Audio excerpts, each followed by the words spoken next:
वितरण कर रहा है। अब इसे न्यूट्रल हम सबसे पहले कनेक्टर से स्टार्ट किया। जो न्यूट्रल काले कलर का है, न्यूट्रल लाएगा पहले तो 60 दिए, एक कनेक्टर से दूसरे कनेक्टर का 60 दिया। वह कनेक्टर में से हम एक तार उठाएगा, यानी वही 1476 या 1076 के जैसा पतला तार। वो पतला तार न्यूट्रल लेके फिर हम देख रहे हैं कि न्यूट्रल कितनी जगह पर जा रहा। सबसे पहले कनेक्टर से न्यूट्रल जब उठाएं तो हम सबसे पहले वोल्ट मीटर क्या दिया, और वोल्ट मीटर से देकर फिर एलईडी की रेजिस्टेंस वाली पोल पर दे दिया, बीच के पोल पर। यहाँ पर न्यूट्रल आया करे खत्म होगा। दूसरा न्यूट्रल एक और उठा रहे हैं ना, वह में से दुई तार, न्यूट्रल में से दुई तार उठा रहे हैं। तो एक जो है मेन ट्रांसफार्मर के लिए कॉमन क्या दिया, मेन ट्रांसफार्मर के लिए कॉमन क्या, दूसरा एक जो है 12012 टीगर के, यानी न्यूट्रल के काम यहाँ पर से खत्म। या चाहे का दूसरी दिशा तरह समझ लो, जैसे मान लो हम ट्रांसफार्मर से न्यूट्रल उठाएं, ट्रांसफार्मर से न्यूट्रल उठाएं, फिर एक कनेक्टर पर लाएं, कनेक्टर पर यहाँ ला के यहाँ दोनों तरफ 60 के, ठीक है। कनेक्टर पर 60 करने के बाद फिर सीधे हम वह कनेक्टर यहाँ लिए चले गए वोल्ट मीटर पर, यानी कौन चीज, न्यूट्रल। न्यूट्रल हुआ तरह उठाएगा, फिर सीधे ले आए रेजिस्टेंस पर, रेजिस्टेंस पर न्यूट्रल जो है खत्म, ठीक है। दूसरा टीगर के रहा एक न्यूट्रल, यू चाहे यहाँ से दे सकते हो या वोल्ट मीटर से दे सकते हो या रेजिस्टेंस से दे सकते हो, यानी अपने बांध है, यानी जिस समय स्टेबलाइजर की फिटिंग करियो उस समय तुमका यो ध्यान देना है कि हमारा टीगर का न्यूट्रल अच्छी तरीके से कहाँ पर आसानी तरह मिलती है। दूसरी बात फेस। अब हम दूसरे तार पहले आउटपुट की तरफ ध्यान देना, अब आ जाओ इनपुट की तरफ। इनपुट की तरफ फेस किधर के यहाँ जाना है, जो लाल तार के फेस दिया है हम, ये लाल तार के फेस जो है केवल 1/8 की रोटरी के मेन पोल पर जाके यहाँ खत्म हो जाता है। फिर अब बचा के बाद में ट्रांसफार्मर की बारी आएगी कि रोटरी हम बांधना है 1/8 के। अब जो हमारे पास मेन ट्रांसफार्मर बना है 1/8 पोल का, यानी कॉमन के लिए लगाए के सही के 9 पोल होते। जिस समय हम बाइंडिंग करना चालू करें ट्रांसफार्मर के लिए, उस समय कॉमन जो है सबसे पहले निकले थे, यानी कॉमन जो है सबसे पहले निकाल दिया जाता है। कॉमन के बाद में हमारा राउंड बढ़ना चालू किया जाता है। तो हमारे ट्रांसफार्मर में जैसे मान लो 90 वोल्ट से स्टेबलाइजर बनना है, तो इसकी कोर हुई है 8 नंबर, बाबिन हुई है 3 नंबर, 3 गुणे 8 भी का बोला जाते, ठीक है।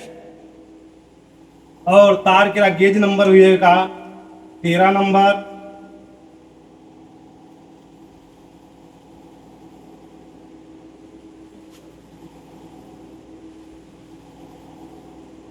या कोर।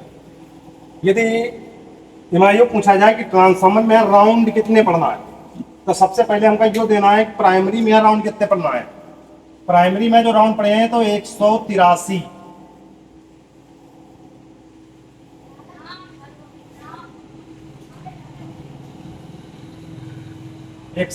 राउंड जो पड़े हैं वो प्राइमरी के रहते हैं। फिर उसकी टेपिंग 7 टेपिंग निकलना है। 7 टेपिंग कितने राउंड पड़े निकले हैं,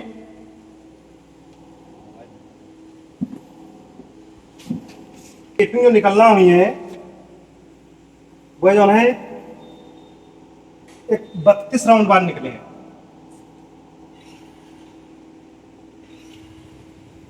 32 राउंड बाद जो है टेपिंग निकली है।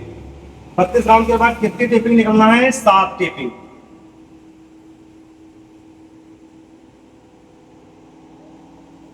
7 टेपिंग निकलना है। 7 टेपिंग के बाद में जो कनेक्शन निकले हैं 1 2 3 4 5 6 7 8, तो हम ये का कॉमन के बाद में यो कैसे साबित करवा कि यानी यो तार 8 नंबर के रहा है। तो हम कॉमन के बाद, जो कॉमन के बाद सबसे पहले, यानी जो कॉमन के सबसे पहले शुरुआत में निकाला रहा है, जब ट्रांसफार्मर पूरी तरह निकाल देगा बाहर के यहाँ, तब उस समय हम जो है ट्रांसफार्मर के यहाँ वोल्टेज दे, यानी बिजली का वोल्टेज देवा होगा सीरीज पर लगाएंगे। सीरीज पर लगाएंगे तो एक तार हम कॉमन पर देवा दे, दूसरा तार 8 नंबर पर दे, तो वह पर जो है हल्का बल्ब जले है। जब 7 नंबर दे तो उससे भी कम जले है, आज 6 नंबर पर दे उससे भी कम जले है। जो सबसे ज्यादा बल्ब जला रहा है वही जो है 8 नंबर पोल के रहा है। ट्रांसफार्मर जैसे मान लो कोई दूसरा व्यक्ति ट्रांसफार्मर बनाए और हमका यह बात नहीं पता है कि ट्रांसफार्मर के कॉमन के बाद कौन सी टेपिंग निकली है, तो सबसे पहले हम सीरीज से चेक करेंगे ट्रांसफार्मर कौन सा कॉमन है। कॉमन निकालने के बाद में अब आया, देखो हम इधर दिखा रहे हैं 8 number 7 number 6 number 5 number 4 number 3 number 2 number 1 number. अब इधर हम रोटरी भी लगी है 1 × 8 16 एम्पियर। 16 एम्पियर रोटरी पर सबसे पहले हम क्या देखिए कि कनेक्शन बांधना चालू होगा। एक नंबर क्या मान लिया है कलर हमारा नीला है, तो हम एक नंबर जो है नीला उठा के बांध लिया, 2 नंबर हरा बांध लिया, 3 नंबर लाल बांध लिया, 4 नंबर नीला फिर कर लिया। ये तरीके से हम नंबर वार से कलर के जो है जो तरीके से कनेक्शन बने ये तरीके से कनेक्शन हम कर लेगा। दूसरी बात एक यह है कि हम रोटरी में कैसे पहचाने कि 1/8 की रोटरी है, या यो कैसे पहचाने कि यहाँ एक नंबर कौन सा पोल है। कि रोटरी पर यो तो दिक्कत है कि रोटरी जो है ये एक नंबर है, पता चला कि जो कनेक्शन जो है तुम एक नंबर के 8 नंबर पर बांध रहे हो और 8 नंबर तार एक नंबर पर बांध रहे हो, ऐसा उल्टा ना हो के कारण सबसे पहले जो यह मेन बनी है मेन जय पर हम सबसे पहले फेस बांधा है। जो फेस बांधा है ये फेस जो जस्ट नीचे 2 पेने होती है, जैसे मान लो फेस ये निकला है एक 2 पेने के नीचे हुई है ये तरीके से। अगर जो फेस लाल वाले पर बना है तो एक नीचे जो है 2 पेने हुई है, तो दूसरी जो शुरुआत की पेन है या 1 नंबर हुई है और या इधर की 2 नंबर हुई है। जब हम अपने तरफ इधर के यहाँ रखें रोटी पर,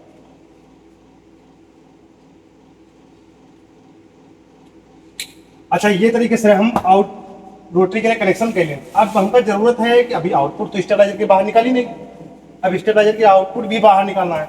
जब स्टेबलाइजर के आउटपुट निकालने के लिए बारी आई तो हमने 8 नंबर पोल से यानी ये यहाँ से एक तार जोड़ लिया, 8 नंबर रोटरी से जो तार ये लाल कलर के साथ जुड़ा हुआ है। दूसरा हम 1 नंबर तार से जोड़ लिया, यानी जो यहाँ पर अप डाउन स्विच लगाया अप डाउन स्विच की जगह पर हम रिले डाल दिया है, ताकि स्टेबलाइजर जो भारी है 5 kV का स्टेबलाइजर है तो हैवी पूरी लाइन पर चल पाना के लिए दिक्कत होती है, तो ये वजह से हम रिले के यहाँ डाल दिया है, यानी हाईवी कनेक्शन के लिए। 8 नंबर की पोल के यहाँ हम लिया तो वही का डाल लिया हम लो वाली पोल पर, और 1 नंबर पोल लिया तो वो हाई वाली पोल पर। रिले की पहचान ये तरीके से होते हैं कि 2 पेन आमने सामने हुई है और आउटपुट इनपुट पेन एक जो है बाहर हुई है, यानी वो सबसे हटके हुई है। जो डीसी सप्लाई दी जाती है जो सर्किट के लिए वह सबसे अलग हुई है, यानी सबसे विपरीत। ये तरीके से रिले पहचाने जाते हैं। रिले के हम पहचाने के लिए ठीक है, एक अभी हम अगले वीडियो में बता देगा कि रिले के लिए कैसे पहचान करेगा कि कौन से पोल आउटपुट पर है। आज हम चित्र पर तुमका बता रहे हैं। ये तरीके से क्या हाई लो पर कनेक्शन कर लेना। जो आउटपुट बची थी आउटपुट पहनते हम जो है दूसरी रिले के लिए आउटपुट पर ही कनेक्शन किया, यानी जो जम्फर डाला तो जो आउटपुट पेन है आउटपुट पेन से ही आउटपुट पेन का जोड़ लिया। अब यहाँ से जो आउटपुट चालू हुआ इसके रिले के बीच में ये तरीके से एक रेजिस्टेंस या जम्फर टाइप का बना होते ये तरीके से जो ये पेन का और ये पेन का कनेक्ट करा होते अप डाउन करा होते। फिर रिले के लिए फर्स्ट पोल पे यानी 1 नंबर पोल से हम जो आउटपुट उठाए तो वो आउटपुट उठा के हम अपना स्टेबलाइजर के यहाँ बाहर देंगे। ठीक है, अब बचा कट वाली पोल पर या तो आउटपुट मिलने नहीं, यानी स्टेबलाइजर ये वोल्टेज हाई हो रहा है, यानी वोल्टेज 220 या 240 या 250 वोल्ट से ज्यादा हो रहा है तो यह रिले कट हो जाए, यानी कट करना मतलब यानी चेंज ओवर करा जाए। चेंज ओवर कराए पर है तो ये लाल इंडिकेटर जो आगे एलईडी लगी है या एलईडी लाल कलर की यह इंडिकेटर जले लगी है, यानी उस समय यो पता चल दिया कि स्टेबलाइजर हमारा जो है कट ऑफ पे दिया है। और बाकी ये रिले करा रही है हाई लो स्विच, यानी जिस समय वोल्टेज हमने कम आ रहा है यानी लो पोजीशन में आ रहा है 90 वोल्ट आ रहा है 50 वोल्ट आ रहा है 60 वोल्ट आ रहा या 180 वोल्ट आ रहा तो उस समय ये हम स्विच करा अप डाउन करेगा हाई लो करेगा, यानी एक तरफ हाई हुई है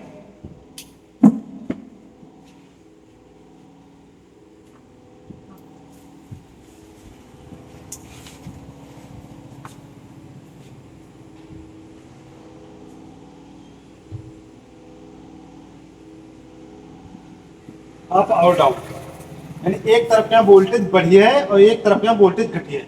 अब वोल्टेज क्या हम यूं कैसे पहचाना कि वोल्टेज घट बढ़ी कैसे रहा। अब हमारे पास वोल्ट मीटर, जिस समय हम वोल्ट मीटर के यहाँ स्विच के यहाँ डाउन पर करी तो उस समय सुई वे की घट के नीचे आई थी।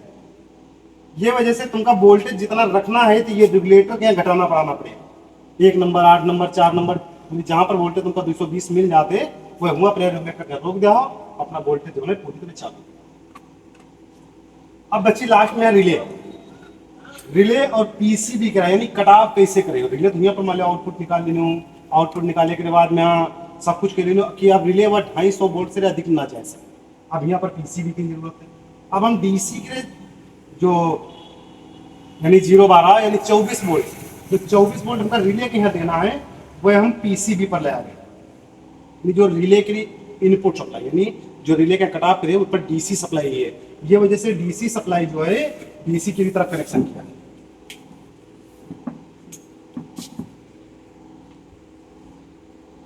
और दूसरी रिले के लिए भी हम डीसी उठा के यहाँ जोड़ लेवा। अब डीसी सप्लाई के हम एक या स्विच के लिए जरिए थे दे रहे हैं। यानी स्विच का मतलब है यदि मान लो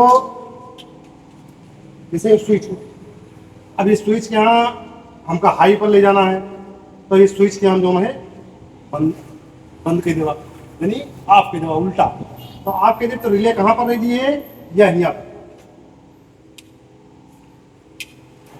यानी तब उस समय या रिले जो है काम नहीं कर रही यानी बंद पड़ी गई। ठीक है। अब हमका डाउन पर लाना है तो ये रिले के यहाँ जब हम डाउन कर लेवा स्विच के यहाँ तो ये रिले का करंट मिल जाए कट जाए। जब करंट मिल जाए तो करंट जो है मिलने पर या वोल्टेज के यहाँ डाउन करा जाए। अब आएगी पीसीबी में सबसे पहले टीगर की सप्लाई हम देखी तो टीगर की सप्लाई किधर के हिस्सा में दी जाती तो टीगर की सप्लाई उधर के हिस्सा में दी जाती है। जैसे पीसीबी कोई भी हम उठाए इधर जैसे मान लो पीसीबी तो पीसीबी के हिस्सा में ये इधर डायोड लगे दिख रहे हैं। ये डायोड के हिस्सा पर जो है हम जो है टीगर की सप्लाई दे जो 8 डायोड है 4 डायोड है 6 डायोड है जो भी तो डायोड की तरफ हम सप्लाई देते हैं। इधर जो है जब सबसे पहले लगे हुए तो कंडेंसर लगा हुई है 10K की रेजिस्टेंस लगी हुई है बहुत से आइटम लगे हुए हैं पीसीबी में और पीसीबी में कनेक्शन जो है बने हुई होते हैं जो कनेक्शन करने में कोई ज़्यादा दिक्कत नहीं आती। ये तरीके से हम पीसीबी का प्रीसेट के जरिए करें यानी जो प्रीसेट होते हैं प्रीसेट हम जब वोल्टेज पहले हम 200-250 ले लेवा 250 वोल्टेज लेने के बाद में फिर प्रीसेट के यहाँ एडजस्ट करी कि कट ऑफ कर देंगे अपने। जब हम प्रीसेट के यहाँ एडजस्ट कर देवा कि 250 वोल्ट पर कट ऑफ कर देने से तो 250 वोल्ट पर जाए पर पहुंचे पर वे पहले ही स्टेबलाइजर बंद हो जाए। अगर अब भी कोई समझ में ना कनेक्शन आ रहे हो तो अब तो पूछो